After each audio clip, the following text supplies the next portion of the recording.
It's January 7th, 1943, in a New York hotel. A man has died alone in oblivion. But this is no ordinary man, he is no stranger. He is no wanderer. This man once mastered electricity once. He redefined the boundaries of energy once. He claimed to have discovered the key to the universe. His name is Nikola Tesla, and his story is that of a genius the world tried to silence. Music before he became a genius. There was a boy, a strange boy, a different boy. Nikola Tesla was born at midnight on July 10, 1856, in a small town called Smiljan in the Austro-Hungarian Empire. From a young age, Tesla was not like other children. He did not play like other children. He did not behave like other children. His mind was somewhere else on another level. He possessed an almost perfect photographic memory. He not only remembered everything he saw, but he reconstructed it in his mind. He did not need to write. He did not need to write. Need to draw. Every image, every equation, every machine he imagined was engraved in his brain. As if it already existed, he could visualize entire inventions before touching them here. Could turn them over in his mind, take them apart, improve them. Not on paper, not on plans inside his head. Years later, in college, when questioned for not taking notes, he simply replied, "Why write something down when I already see it working in my mind?" When he was just a few years old, he saw a machine for the first time, a water wheel turning with the force of the water. At that moment, something ignited inside him. He couldn't stop thinking about the idea of creating something similar, but with a different source of energy. That source arrived soon after. One night while he was stroking his cat, he noticed a spark jump between his fingers and the cat. Nikola stopped in his tracks. What was that?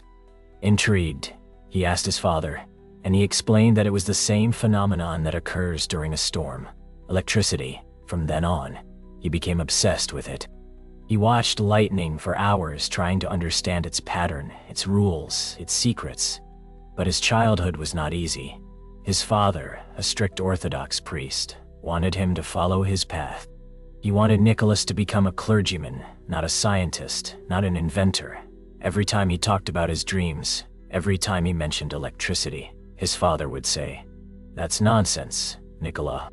You can't waste your time with useless ideas." But Tesla couldn't help it. His ideas haunted him. But there was one person who understood him, a person who saw his potential. It. Mother Nikola Tesla was no ordinary woman. She was no scientist. She had no formal education. But she had a gift for creating. She was a born inventor. She built tools, she designed mechanisms, she solved household problems with ingenious solutions, and Nikola inherited that talent. It was she who supported him. Nikola Tesla fell seriously ill with a high fever. His body was on the verge of collapse. Doctors gave him up for lost. They said he wouldn't survive in that state. His father made him a promise that if he got better, he would take him to an engineering college. A few days later, against all odds, his fever disappeared. And that was the moment the man who would challenge the world was born. Some people live with passions, others with ambitions. But there are a few, very few, who live with an obsession. Nikola Tesla didn't just dream of electricity. He didn't just study it. He didn't just study it. He didn't just study it. Understand it, he felt it.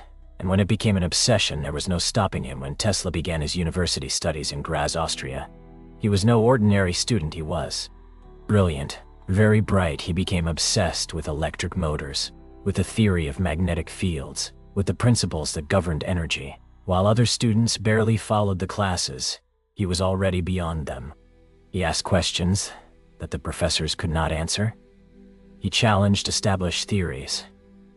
His mind was going faster than the knowledge available at his time. But the spark that would change his destiny occurred in a simple electrical engineering class. The professor turned on a DC motor and explained how it worked. The machine vibrated, sparks were heard. The professor smiled and said, "This is the limit of technology. It can't be done better." Tesla remained silent. Something didn't add up. He left the classroom without saying a word. He walked for hours, tormented by a thought that wouldn't leave him alone.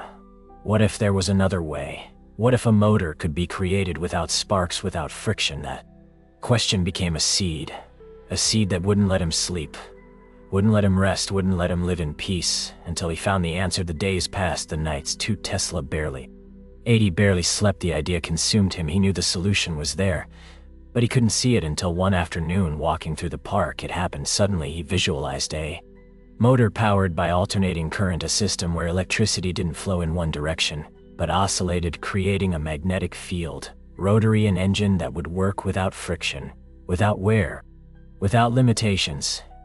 It was the moment that would change the history of humanity. He had found the key to modern electricity. But the price of genius is loneliness. When he tried to explain his ideas, nobody believed him. His teachers told him he was wasting his time, that alternating current was nonsense, that the only viable option was Edison's direct current. But Tesla didn't listen. He couldn't, because he had already seen the future, and no matter how much they rejected him, he knew his vision was real. He knew he was born for this. But Europe wasn't ready for Tesla. Nobody listened to him. Nobody gave him a chance, so he made the most important decision of his life. He left everything behind: his home, his family, his country. And with only 4 cents and a notebook full of ideas, he boarded a ship bound for America, because in America, a man was waiting for him, a man who represented power, ambition, and the greatest challenge of his life. That man was Thomas Edison. 2 men, 2 visions, 2 futures facing off in a battle that would define the fate of the world. In one corner, Thomas Alva Edison, the most famous inventor of his time, the man who brought the light bulb to the world, the genius who built an empire with his own hands. In the other, Nikola Tesla, the dreamer, the visionary, the man who cracked the code of electricity. What began as a collaboration soon turned into a war, a dirty war, a ruthless war. A war where the most powerful weapon was not electricity, but power. With a letter of recommendation, he presented himself before Thomas Edison, and for a moment Edison looked at him with curiosity. He offered him a job, not as a partner, not as an inventor, but as a simple engineer. Tesla accepted. Not for money, not for prestige, but because he believed he could learn from Edison, believed that together they could change the world one day. Edison told him, "If you manage to improve my direct current generators, I will pay you $50. Those were Edison's words, and Tesla, with his obsession intact, worked tirelessly day and night for months until he succeeded. Edison's generators were now more efficient than ever. Tesla kept his end of the bargain. But when he went to collect his reward, Edison laughed. "Mr. Ray, Tesla, you don't understand American humor." That day, Tesla understood something. Edison was not an inventor, he was an entrepreneur. Tesla quit. He left the company with no money, no job, nothing. He was about to challenge the most powerful man in electricity.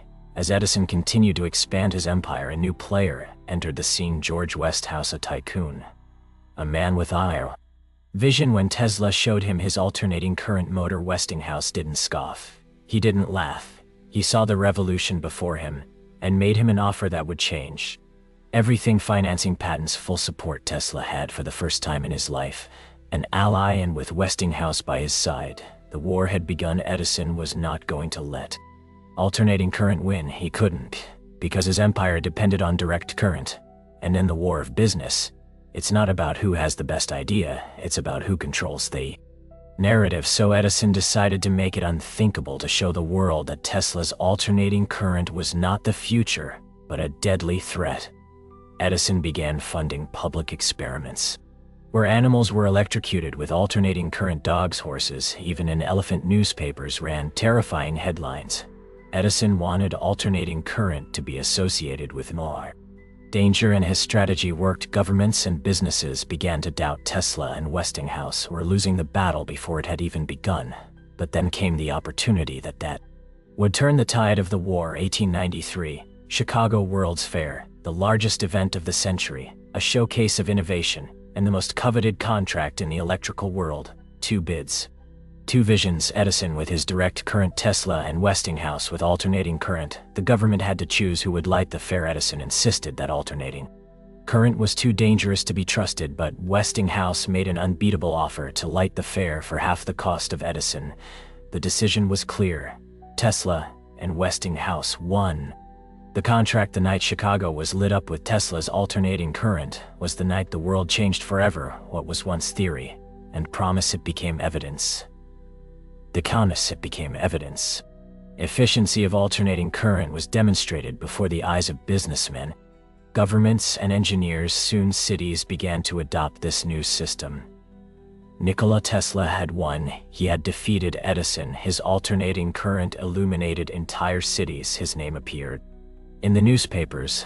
The world was at his feet, and at that moment any other man would have stopped. He would have consolidated his empire. He would have become rich and powerful or untouchable. But Tesla was not just any man. He didn't want money. He didn't want fame. He didn't want glory. He wanted to change the world, and it was this obsession that led him to his success, but also to his downfall. Tesla had another idea. An idea that sounded more like magic than science, an idea so revolutionary that it still seems impossible today. Wireless power transmission. Imagine a world without cables, without electric poles, without electricity bills, a world where electricity flowed freely like the air, like sunlight. That was Tesla's vision. A wireless power transmission system capable of bringing electricity to every corner of the planet, free for everyone, and he believed he could achieve it. Tesla claimed that the Earth itself was a giant conductor, that electricity could be transmitted through the ground and the air without the need for cables. And to prove it, he needed to build something that had never been seen before in a remote location in New York. On a secluded piece of land, Tesla began construction of his masterpiece, the Whenclive Tower. A gigantic tower of metal and wood over 60 m high, crowned with a spherical dome. It wasn't just an experiment. It was the key to a new world. Tesla believed in energy, free, unlimited, accessible to all.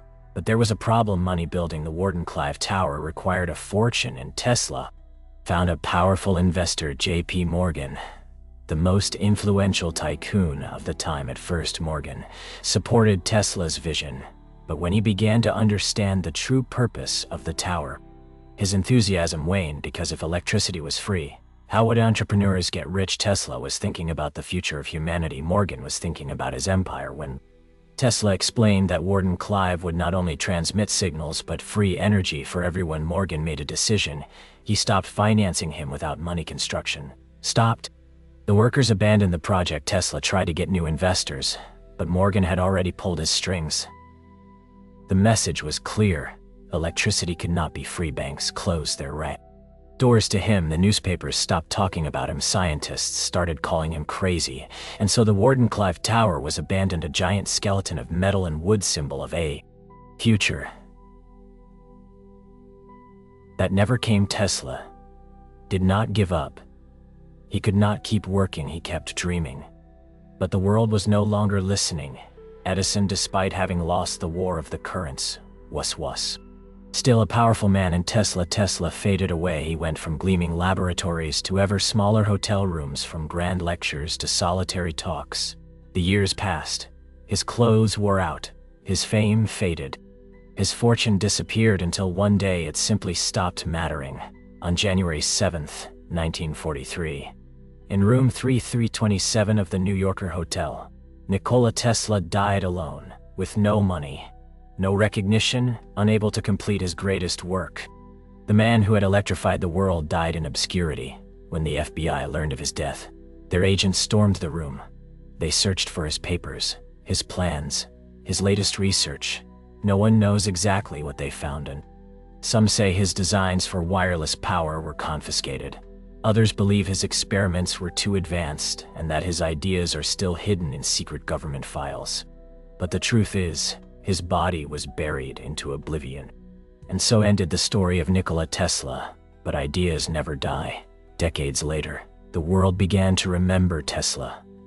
Scientists reviewed his writings, historians told his story, and little by little, the forgotten man became a legend. Today, his name is not just a memory. It is a symbol of genius.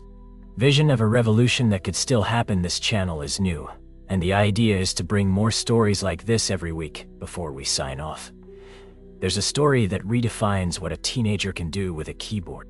A boy who once hacked the CIA and shook global intelligence networks, all before he was even old enough to vote. His name? Mustafa al-Bassam. But that is a story for the next video. Make sure to subscribe so you don't miss what's coming. See you soon.